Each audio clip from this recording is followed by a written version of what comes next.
What's going on, guys? Welcome to another business breakthrough. In this episode, I sit down with Tony. He is a painting contractor in Canada. His big barrier right now isn't so much finding good people, it's actually getting rid of those that no longer serve the vision of the company. And I think a lot of us have been in this position very much, including myself. So it was really cool to be able to shed some light on some things that I wish someone had told me so he can move on and start hiring empowering individuals in his business. So tune into this business breakthrough. I think you're going to really enjoy it. The big question you need to ask yourself every day is, do I own a job or do I own a business? And unfortunately, the majority of contractors out there own a job. That's right, they're a slave to their own business. But the other side of the fence is so much greener, it's so much better, and that's when you're finally fully in control of your destiny, your freedom, your time. And that's what Contractor Secrets is about. It's about taking back our time, building a business with systems, standards, values, procedures, putting yourself in the driver's seat. And that's what it's about. So I'm excited. I'm happy to have you here. Let's dive into the Contractor Secrets podcast. All right, what's going on, everyone? Welcome to the Business Breakthrough. I'm here with Tony with Berg Painting in Alberta, Canada, courtesy of Eric. He is the founder and CEO of Pathfinder Marketing, bringing another client over to jump in a Business Breakthrough. Tony, welcome.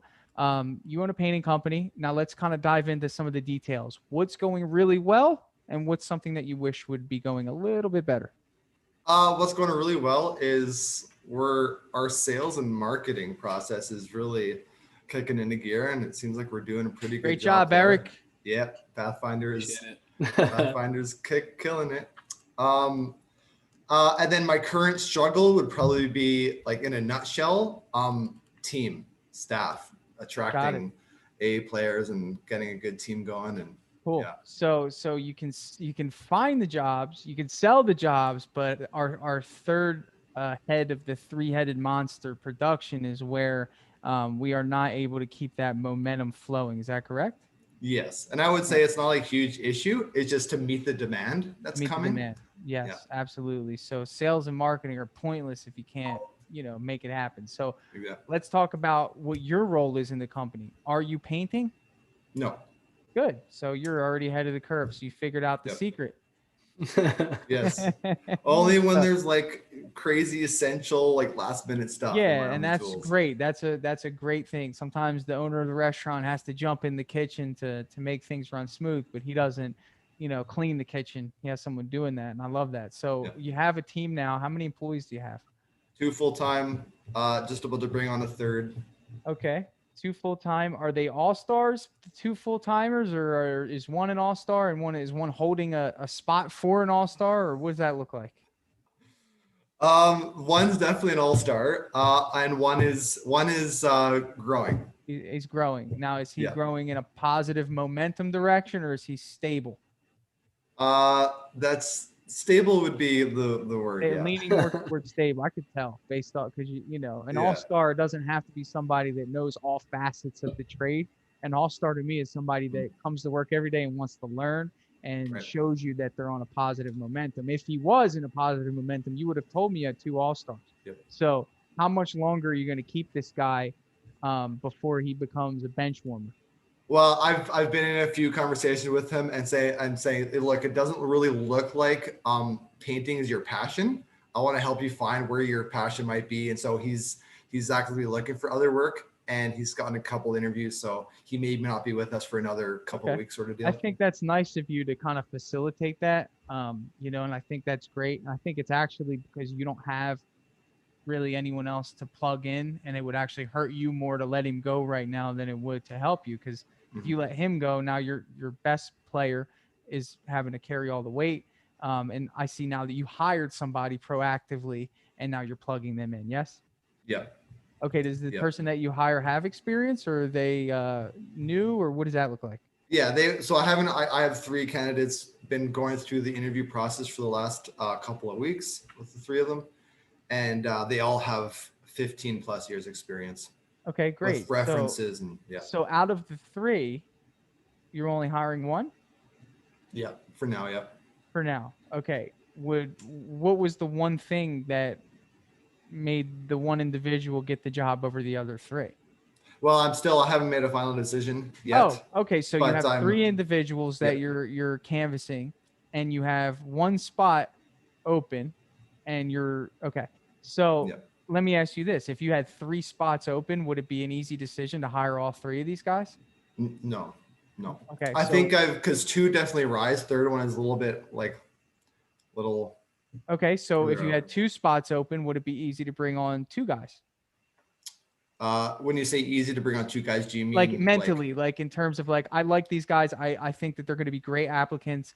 So forget the third guy out of the three. I'm just talking about, are there two individuals out of this pool of three applicants that would make your team if there were two spots open? yeah, yeah. Okay. For what reason are you not creating a spot for this second individual? Why are you letting them walk freely out of the door? Mainly because I'm in that balance point between needing more production and also needing work to supply, so keep me Okay. busy ongoing. Are you a family man? No, I'm not married, no kids, Not nothing. married? Okay. So what is your motivation every day to go to work? Freedom, time Freedom, freedom. time and freedom. Okay. What have you learned so far about time and freedom when it comes to hiring? The wrong hire can really shoot you in the butt when you're It trying to can, and they could keep time. actually jail you, the opposite of Mm, freedom. But yep. good hires and more people free you even further, right? Because Hmm. you're in a position right now where you're one guy away from putting painter's pants on. That's not freedom. Yep. That's that means that your employees actually have more power over your freedom than you do. Because if one guy decides that he's not coming to work, your business is in jeopardy. You're not free at all.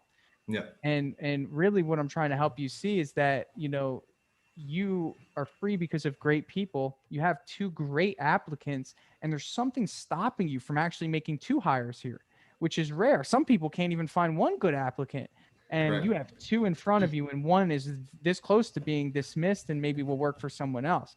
So part of this business breakthrough is for me to give you a perspective.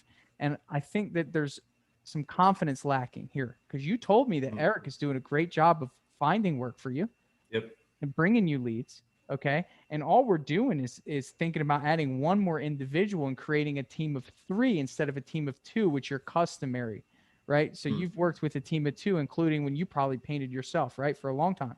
Yep. Have you ever worked with a team of three? Yeah, like through the summer, I usually bring on up to four people full Beautiful. time. So you know what it looks like. You know that the Yep. process is smooth. You know that it's faster. Let me ask you this. Let's talk hourly wage here. What's the top guy getting? 26. Okay, what's the middle guy getting? The person that you were planning on bringing on in replace of the bench warmer. Well, the two guys that are hard, they wouldn't essentially be a replacement for Benchwarmer. They would be definitely a step up, upgrade to him. Love it. So Well, they I'm would be just talking starting about at, the spot. I'm just talking about the spot. yep, Okay, so what would they be getting paid 25 each? start. Yep. Okay, so right now that's at $76 an hour. Okay, for three individuals to work on the job. Okay, now let me tell you the benefit of doing this that maybe you may not have thought of, right? So you have this all-star number one guy, okay? This is the person that it's probably the person you call to check, hey, is the customer happy? You do that Yep. frequently? You guys Yep. communicate and he communicates with the customer? Yep. Okay. So what we want to do, I call these guys unicorns, man. They're phenomenal individuals. They are great at what they do. They love what they do. This is a unicorn. You have one. It's a great unicorn, right? Picture it. And the great thing about this individual is that he's invested in your company as if it was his own. That's another great trait of this individual. Am I in line so far? Yep. So what you do when you put individuals underneath a person like that is that you give them a sense of pride that they have a team, right? There's a Right. difference between a partnership and a team. A partnership is with two painters on the job. That's like, hey man, can you do that for me? Or hey, when you get a chance to do that. But when Mm. you have two underneath an individual, it gives a sense of pride. Hey guys, we need to do that. We need to do that. Okay. So you're essentially rewarding this individual, this unicorn that I'm speaking of, by giving him another person, even though, yes, the costs might be a little bit higher, but You have to think of it like this. You're not bringing people on to be crew members. You're creating future leaders of your organization. So if you have 3 applicants right now that, yes, will they assume the role of a painter? Of course. But what you're looking for are potential managers, because the way I view it is, if these individuals are as good as you say they are, you have 3 crew leaders, maybe even 3 potential unicorns that you will eventually staff individuals underneath. Does all that make sense? Oh yeah. But the moment you let that person walk away out of scarcity mindset of, I'm not going to have enough work, I can't afford it, you can certainly afford $76 an hour. It's only, 100%. If you can't afford $76 an hour, we have a cash flow problem. We don't have a lead and marketing problem, because we all know that you can certainly afford. My hourly rate's $100 an hour. I put 4 guys on every job, every single job, 4 guys. So you need to get better at scheduling and making sure that the work is prolonged enough. But yes, if you divide the workload into 3, it's 33%. Everyone's working 33% effort throughout the week, as opposed to right now, your best guy is carrying the team at 75, it sounds like, and the other guy's at 25% effort. So he's probably a little exhausted, and he's probably getting burnt out because he knows the other person's not into it. He's probably complaining to you about it, putting a little pressure on you to get someone Totally. else. And that's the reason I had the conversation with, because you're exactly right. It's he's getting the whole culture of the workspace is getting dragged down, and he gets tired. There's too much babysitting happening. So guess what? When you bring someone else, what is the initial reaction going to be? All right, I got to get this guy up to speed. Who you're bringing now, and again, your freedom, that is your motivation, your driving force for what you're doing, is declining. But when you bring in 2 guys, you can sit down with this gentleman who is exhausted, he's tired, say, listen, my fault. I'm going to change the whole dynamic of this business today. And I want to reward you for your hard work and your loyalty for being alongside me throughout these ups and downs. I found 2 individuals, great applicants, that are going to work alongside you. From day one, they're going to know that you're the boss. You assign them tasks throughout the day. You oversee the project. You are now no longer crew leader. You are project manager. So you need to create that role in the company. You may even go as far as getting this guy a business card with project manager on it. So when he goes to the customer, he hands it to them and they see project manager. We're just talking about just a little bit of pride and changing the morale. Because again, if you replace 1 for 1, regardless of the skill level, yes, he'll see that eventually. But again, he's back to 50-50 where he should have been the whole time. Help him only give 33%. He'll be much happier. He'll go above and beyond for your customers more. You won't have to deal with anything at that point. You'll probably never have to go to the job again. So that would be my strategy. Again, only reason why I'm saying this is you told me you have 2 applicants that would make the cut. Yep. And if I came up to you and said, would you be willing to trade $25 an hour, 8 hours a day? So we're looking at a little under $200 a day for the morale to go through the roof, for your best player to feel a sense of pride, and for your production to run smoother than it ever has, and for your freedom to be built, and for the potential to have 3 potential project managers that you're nurturing for $200 a day. Would you pay that? Yep. Yeah. I mean, it makes sense. Then the problem shifts to production, or like leads and sales. Yeah. Then Eric gets the heat. So Eric, you better step up. Yeah, it's funny. 3 guys. You gonna be able to handle that, dude? Yeah. So me and Tony have talked about this a couple of times, and Tanner, this is why I definitely want to bring him on, because me and Tony have talked about hiring and stuff, because right now he's bottlenecked. We can't really increase ad spend because there's only so much we can do there, right? And you do a much better job of breaking down that situation, obviously, because you've done that and I haven't. But yeah, I think that's what's really cool, right? Tony has now been with us for what, like 6-7 months now, something like that. October.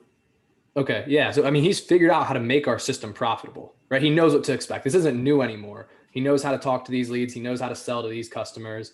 So it's like, yeah, when we're ready, it's just a matter of increasing budgets, and it's just the same thing on a bigger scale, which is exciting and probably also a little scary to Tony, but it's exciting. Yeah, it is. And it's always going to be scary. I will mention this to you, Tony. I have 9 employees right now. There's never been a time where I wasn't hesitant to add another person, because I was worried that I wouldn't be able to have enough work for them. But I have the investor mindset as opposed to the employee mindset. The employee mindset says, if I spend this money, I won't get it back. The investor mindset says, I'm going to invest this money for a greater return one day. And ultimately what that is could be intangible. It doesn't always have to be a financial return. The intangible is your driving force, is freedom. Freedom is essentially, there's no dollar amount you can put on not having to go to the jobs. I mean, to be able to do what you want during the day. I don't know if you write or you read or fly kites, whatever you want to do. That's the beauty of owning a business. But again, you're in the red zone here. I think you have a huge opportunity right now that you may not get again for a long time, my friend, where there's two individuals that you really like that seem to be interested in working for you in a labor market that is depleted in Canada that you probably wouldn't have otherwise had an opportunity to hire. Stars are aligning for you, man. And it's up to you to be creative and say, hey, you know what? I'm going to do it. And I trust Eric to bring me the business. That's no problem. It's going to be a little bit different of a dynamic to keep three guys busy. I'm going to have to narrow down my numbers and find out what my costs are. You can certainly raise your prices if you want, because you're going to say, hey, customer, we're bringing three guys to the job. You know how much of a difference that's going to be if the other guy says him and another person are going to come painting, the owner of the company. And it's just that weird dynamic. So there's so many benefits here, my friend. And it's just a matter of you seeing them. Yep. No, I'm definitely catching it. It's always the nervous jump for Jump it. in. Yeah. Let me ask you this. Kind of want to backtrack. When you started your business, were you working somewhere else, or how did this happen? Well, yeah, I was working at a company building prefab steel structures. And then we got a contract to put tin on a hangar, and we did that project. And then when that project ended, I wasn't working, and that's when I started. Okay. So was it scary? Yes. Yeah. You had security and stability and all this stuff. If that was a level 10 scary, bringing on one more person to your already moving system with a marketer who's going to bring you leads where you don't have to go knock on doors or generate your own business, that's a 0.25 scary, Right. and really the reality of the situation, every time that I brought somebody good in and I knew they were good, I'm like, man, I want to keep this guy. And the only way to keep good employees is what? Give them work. That's it. Make sure they have work. That's the only thing you got to do, Yep. bro. That is it. Yeah. You already got that automated. It's just a matter of having the confidence and the faith that this plan is going to come to fruition. I'm huge about building people up. And if I see leader in somebody, I build them up to be a leader. And guess what? My three managers right now never managed anything in their life. And guess what? I don't go to jobs. Okay. They're great. I built them into that. And that is what I believe. And what do? I put teams under them so they have a sense of ownership in my business. I want them to feel when they go to work every day, there's people looking at them for instruction. That does something to a man of statures. Like when they go home to their wife and their children, they have a sense of pride. They're the boss. And you can create that in your business. It's an amazing, phenomenon. You have an ability through your business, your idea, your brand to give someone an opportunity to level up from the norm, right? But again, you hire one person, your best person, the person that is actually the key to your freedom is going to just be meh, all right, another person I got to train. You bring in two people and create an experience out of that. You say, hey, I'm doing this for you. It's going to cost me a little bit, but I'm doing this because I want you to have a lighter workload. I want you to go back to enjoying the art of painting, which I know you take pride in because you mentioned it. That is one of the reasons why this other individual is, you're helping him out. Let's talk about that person. Okay. And I know this might be hard for you. The faster he's gone, the easier it's going to be for you to move forward with the people that are waiting. Yeah. No, So- totally. There's no hesitancy. I know in you're you. It's trying like, to do the good thing and the nice thing. You're enabling. He's not as motivated to find a job as you want him to be because he knows that he's comfortable. You think that guy right now is emailing employers? Well, yeah, he has interviews. I know that. I know he's got interviews lined up. Yeah. Okay. And he's still working on your jobs? Yep. How good is that for the environment? Yep. It's not. It's good. Well, no, I mean, it's good as far as like he's moving forward with recognizing I painting isn't that. what he's meant to do. And I understand that. For me though, and I'm just saying maybe it's different in Canada. I don't know how it is. You don't really owe that to him because if he were a really good, contributor to your business, he wouldn't be causing the person who he's working with to feel overwhelmed and stressed out and feeling that, he could be ready to quit. You don't know that, because of the individual that you're helping and you're guiding him through this process of finding another job. You need to cut the ties and say, hey man, thank you. I have somebody else that I'm moving in here. And I think that the quicker you do that, the better, because he's going to have interviews and it might take him a couple weeks to get somebody to hire him. He's not an all-star applicant. So what is he going to get? I mean, if he's not doing well with you, what do you think other employers are seeing out of this person? Yep. I mean, you're at the mercy of whether other employers see something good in him, which is probably going to be a fabrication of his character because he wants to get the job and he knows it. That's just my perspective. I could be completely off here. Am I far off? Yeah, a little bit, but like I see what you're saying. Totally. What I'm saying, I'm just coming from a business owner's perspective, is that he's holding a spot that you could be placing somebody in today and you're not doing it, which is prolonging your ultimate goal. The person who took all the risk to start the business, Yep.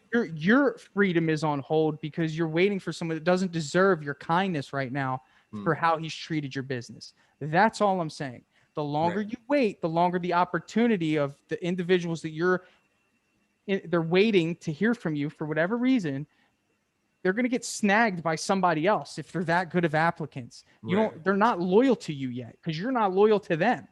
Yep. So if you have two solid applicants, my suggestion to you is, whether you take it or not, I don't know you and I don't want to offend you. And maybe you're not uncomfortable with all this stuff. I want you to succeed. I've done this. I'm not being braggadocious. I've been through employees. They don't care. The guy who you're helping is caring only about himself.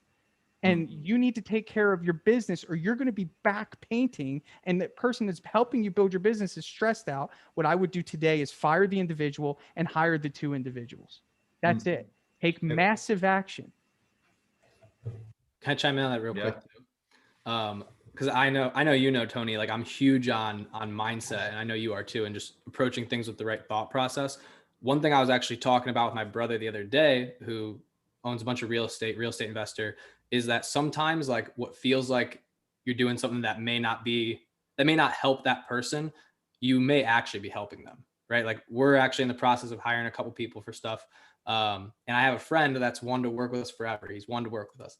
And I had to tell him like, look, man, I'm sorry. Like you're just take the whole friends and business aside thing. Like you are just not the right fit for this role. But it's like, sometimes that really tough love actually then puts them on the better path. Right. Like, yeah. And saying, I agree. Hey, man, I'm sorry. We gotta let you go. Might love that. Get him in the right spot faster. 100%. May not feel like it, but maybe in his best interest.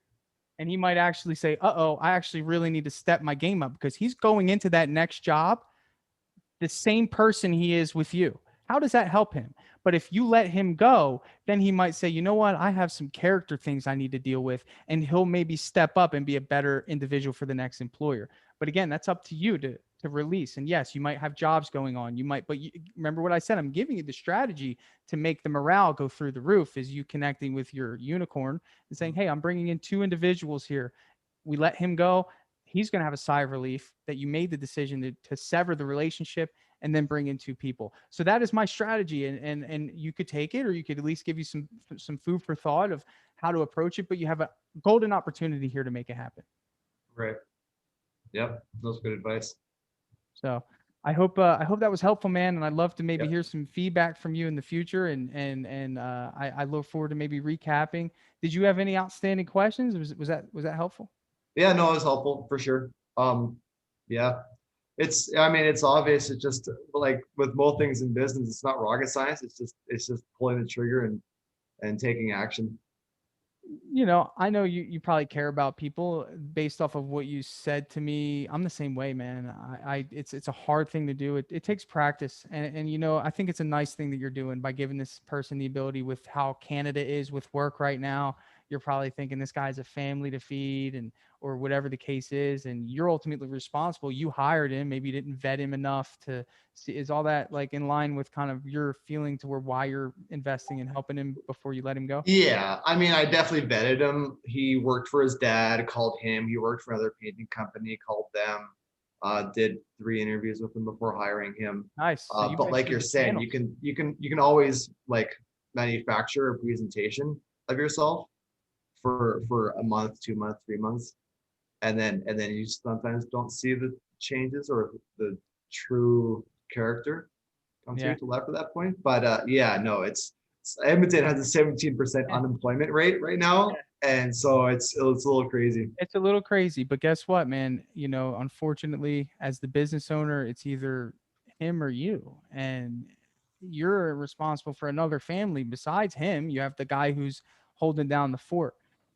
So you just gotta, weigh it out, man. It's gonna suck. It always sucks letting people go, man. I've never had a good day when I fired somebody. Trust me, I'm not that type of person. But as I've grown mature in owning a business, I realized it's for the betterment of everyone that I make this decision. And you can see the sigh of relief when you do it of the people that are really invested. Like, oh, thank God. Like, because they don't want to lose their job and they don't want to see someone lose their job. But that's what you signed up for as a business owner, is to make the toughest decisions. You're the buck stops with you.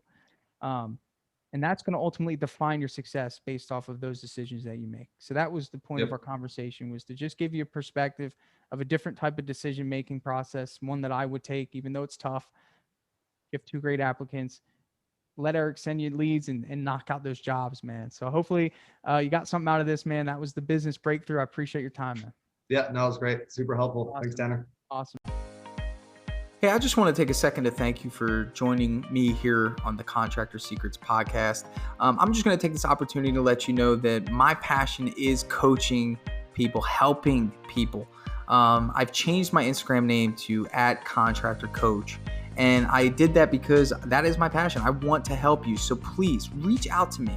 If you have an issue going on in your business, send me an email, find me on Instagram, message me, and let's do a breakthrough session. I want to work through your problems in your business to help you get to that next level. And one thing that I always say is this, the difference between those that get over the humps and the hurdles in business is just a change in perspective. And that's what I plan to offer you. So get with me, message me, allow me to help you take your business to the next level.